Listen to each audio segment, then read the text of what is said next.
Singapore जो कि दुनिया का एक बहुत छोटा मुल्क, ये इतना छोटा है कि अगर आप इसे वर्ल्ड मैप पे देखने की कोशिश करेंगे तो शायद आपको बार बार इसे जूम करना पड़ेगा। लेकिन ये दुनिया का सबसे अमीर तरीन मुल्कों में से एक है।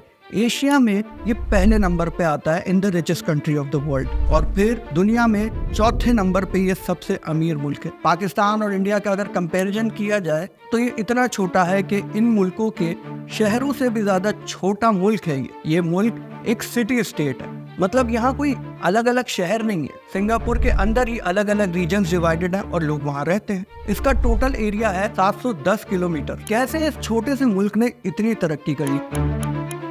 पहले यहाँ ये होता था कि यहाँ अफीम बहुत आम थी कि अगर आप किसी के घर जाएं तो वो आपको चाय की जगह अफीम पूछते थे। यहाँ लोगों के बीच क्रिमिनल एक्टिविटीज बहुत हो रही थी, लोग एक दूसरे को मार काट रहे थे। लेकिन ऐसा क्या हुआ कि रातों रात अचानक सिंगापुर की किस्मत बदल गई। ये सिर्फ उस एक शख्स का विजन था जिसने ये सोच के रखा था कि वो सिंगापुर को एक अमीर मुल्क बनाएगा, और वो शख्स था ली कुआन। ली कुआन एक बेहतर लीडर साबित हुआ। उसने वहाँ आके डर्टी पॉलिटिक्स नहीं की, उसने वहाँ पे आके अपनी लीडरशिप क्वालिटीज दिखाई। उसने सबसे पहले ये सोचा था कि हमें लोगों को यूनाइट करना होगा। उसने लोगों को यूनाइट किया और उसी के ज़रिए उसने इतनी तरक्की की। अगर हम आज की तारीख में देखें तो सिंगापुर की इकोनॉमी बहुत स्ट्रांग हो गई, और सिंगापुर अपने एग्रीकल्चर से 0% कमा रहा है, इंडस्ट्री से 24.8% कमाते हैं, और सर्विसेज से 75.2% कमाते हैं। सिंगापुर की जीडीपी इस वक्त $500 बिलियन से भी ज्यादा है, और ये हर साल 2.3% बढ़ रही है। यहाँ अनएम्प्लॉयमेंट बिल्कुल ना के बराबर है। आईटी सेक्टर में ये हर साल चीजें नई से नई डेवलप करते जा रही हैं। लेकिन अब बात करते हैं कि सिंगापुर का नाम सिंगापुर कैसे पड़ा। सिंगापुर ये जो एक छोटा सा इलाका है, इसका नाम हुआ करता था टेमासेक। यहाँ पे एक राजा थे जो शिकार करने आए।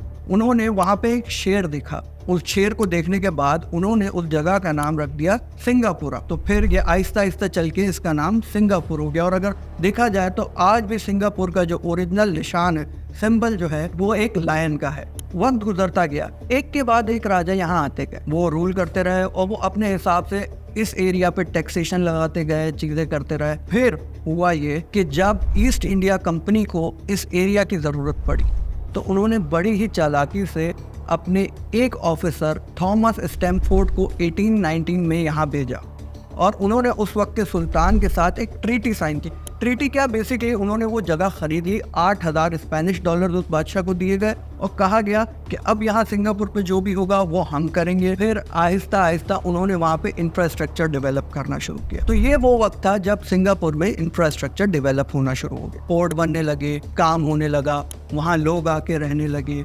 जब चाइनीज आए तो चाइनीज अपने साथ अफीम का नशा भी ले आए। और फिर एक वो वक्त था कि जब आधे से ज़्यादा सिंगापुर अफीम का आदी हो चुका था, कि मतलब अगर आपको कोई चीज़ खरीदनी है तो उसके बदले में उन्होंने अफीम दे दी और अपना काम करवा लिया। अफीम के नशे होने की वजह से यहाँ पे क्रिमिनल एक्टिविटीज ज़्यादा होने लगी, लीगल प्रोस्टिट्यूशन शुरू हो गया, स्लेवरी का प्रोसेस शुरू हो गया। और ये वो वक्त था when Singapore was known it's for illegal activities. यहाँ लोग आते, अपनी अय्याशी करते और चले जाते। लोगों से वही काम लिया जा रहा था। चाइनीज, मले, मुस्लिम, इंडियंस, वो अपनी अलग अलग कम्युनिटीज बना के सेट हो गए। साल 1959 जब सिंगापुर में पहली दफा इलेक्शन हुए और ली कुआन 51 में से 43 सीट्स जीत गए, और ये वो वक्त था जब सिंगापुर का डेवलपमेंट शुरू हुआ। ली कुआन जो कि पेशे से वकील थे, जब उन्होंने इलेक्शन जीता तो उनके सामने काफ़ी सारे मसाइल सामने आए। सबसे पहला मसला ये था कि उन्हें लोगों को यूनाइट करना था, वरना उससे पहले लोग अपनी अलग अलग कम्युनिटीज़ में रह रहे थे। उन्होंने ये सोचा कि अगर इस मुल्क की डेवलपमेंट करनी है तो उन्हें लोगों को एकजुट करना पड़ेगा। तो उन्होंने सबसे पहले 1960 में HDB बनाया। HDB ने झुग्गी झोपड़ियाँ हटाकर बड़ी बड़ी बिल्डिंग्स तामीर की, और वहाँ पे फ्लैट्स की अलॉटमेंट ऐसे की गई जैसे एक मुस्लिम, एक क्रिश्चियन, एक मले और एक हिंदू, ये सब लोग साथ रहेंगे। इससे होगा ये कि लोग एक दूसरे का रिलीजन, एक दूसरे का कल्चर, ये सब चीज़ें सीखेंगे और समझेंगे। इसके साथ साथ उन्होंने गवर्नमेंट स्कूल तामीर किए। गवर्नमेंट स्कूल में जहाँ पहले ये होता था कि सब लोग अपने बच्चों को अपनी अपनी कम्युनिटी स्कूल में भेजते थे, वहाँ सब लोग बच्चों को उन गवर्नमेंट स्कूल्स में भेजने लगे। तो उससे हुआ ये कि सब बच्चों ने बचपन से ही एक दूसरे का कल्चर सीखना शुरू कर दिया, जिससे ग्राउंड लेवल पे ही बच्चों की तरबियत बेहतर हो, और उन्होंने एक दूसरे के रिलीजन की इज्जत करना शुरू की। और इस तरीके से सब यूनाइट तो हो गए थे। यूनाइट होने के बाद सबसे बड़ा मसला ये था कि अभी भी इकोनॉमी स्टेबल नहीं हो पा रही थी। वो सिर्फ रबर और टिन पे ही डिपेंड कर रही, और उसका भी सबसे बड़ा इम्पोर्टर जो था वो मलेशिया था। ली कहीं ना कहीं चाहते थे कि वो मलेशिया उनको एक अपना स्टेट बना ले, लेकिन मलेशिया उस वक्त नहीं मान रहा था। फिर कुछ ही अरसे में ऐसा हुआ कि जब ली ने मलेशिया के साथ हाथ मिलाने के लिए अपनी नेशनल लैंग्वेज मले कर दी, तो फिर मलेशिया को लगा कि हमें इनके साथ हो जाना चाहिए, तो मलेशिया ने उसको अपना एक स्टेट डिक्लेयर कर दिया।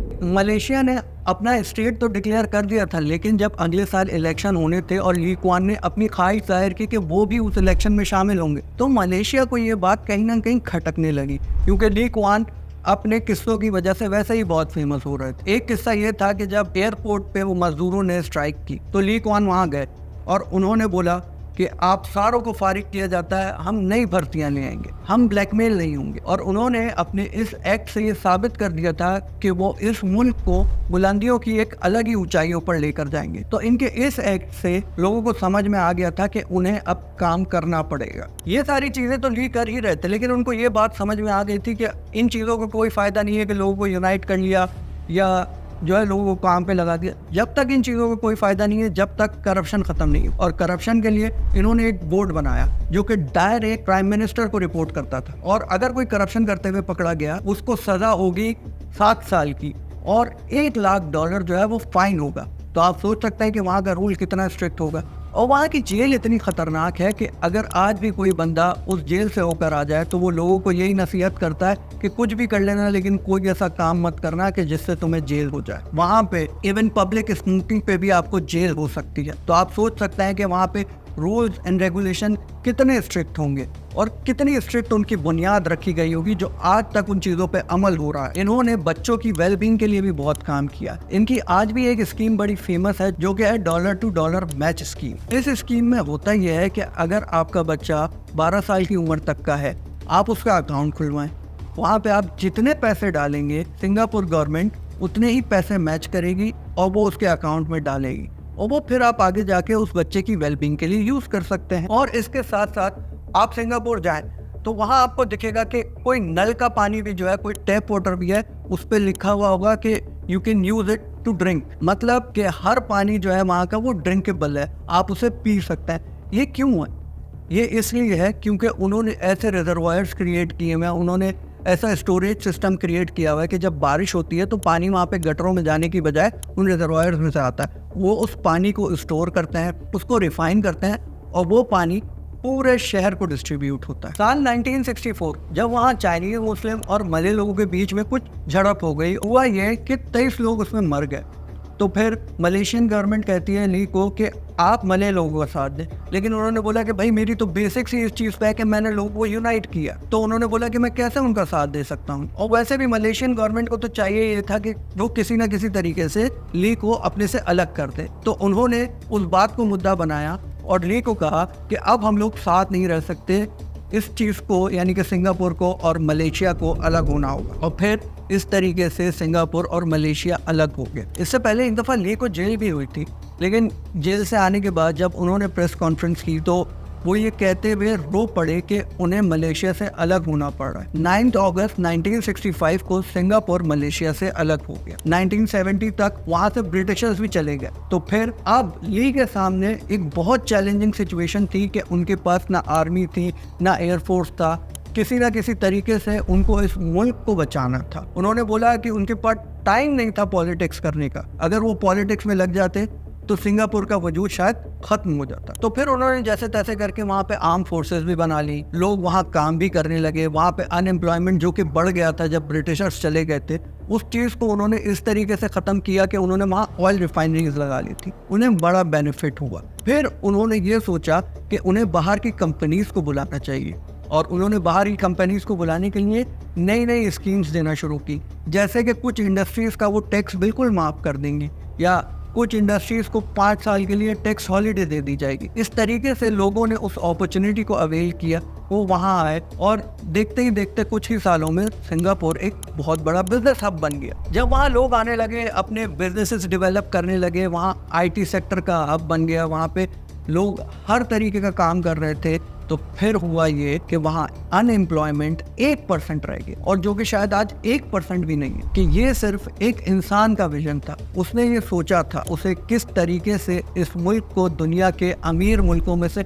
एक मुल्क बनाना है। और इस विजन में जो इसका सबसे बेसिक पॉइंट था वो सिर्फ ये था कि लोगों को यूनाइट करना। और उसने पूरी दुनिया को पैगाम दिया कि अगर आप लोगों को इसी तरह यूनाइट करें या सब मिलजुल के रहें तो कौमें बहुत तरक्की कर सकती हैं। मैं उम्मीद करता हूं कि आपको ये वीडियो पसंद आई होगी। इस वीडियो को लाइक करें, फॉलो करें, शेयर करें और हमारे चैनल को सब्सक्राइब करें।